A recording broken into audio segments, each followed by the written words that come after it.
আরে জিয়া, তুই এখানে? আরে ম্যাডাম, আমার ছেলে তো স্কুলে ভর্তি হয়েছে। ও তো পরীক্ষাও দিয়েছে আর ভালো নাম্বারও পেয়েছে।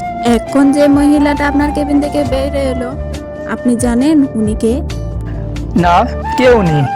স্যার, উনি আমার বাড়িতে কাজ করে। আপনি ওর ছেলের এডমিশনটা ক্যান্সেল করিয়ে দিন। আদারওয়াইজ আপনি তো জানেনই যে এই স্কুলটাতে আমার হাজবেন্ড আর আমার ফ্যামিলির কতটা অবদান আছে। হ্যালো রমেশ, বসুন।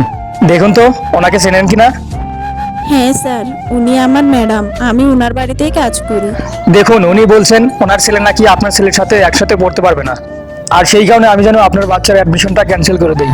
আসলে আমি আমার ছেলেকে একটা ভালো স্কুলে পড়াতে চেয়েছিলাম, যাতে ও পড়াশোনা শিখে মানুষের মতো মানুষ হয়। আমার মতো যাতে মুখ্য ধরি না হয়। কিন্তু যদি আমার ছেলের জন্য আমার ছোট বাবুর ভবিষ্যতে কোনো খারাপ প্রভাব পড়ে, তাহলে আমি আমার ছেলেকে এখানে রাখবো না।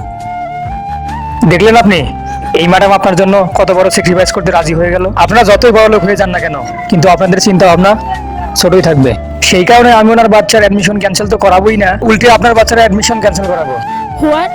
আপনার স্বামী যতই পাওয়ারফুল লোক হোক না কেন, তাতে আমার কিছু যায় আসে না। আজকে থেকে আপনি আমাদের স্কুলেই কাজ করবেন, আর আপনার বাচ্চা আমাদের স্কুলেই পড়বে।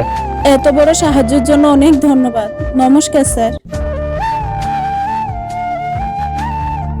এই ধরনের শিক্ষণীয়মূলক ভিডিও পেতে অবশ্যই আমাদের চ্যানেলটিকে লাইক এবং সাবস্ক্রাইব করে পাশে থাকবেন।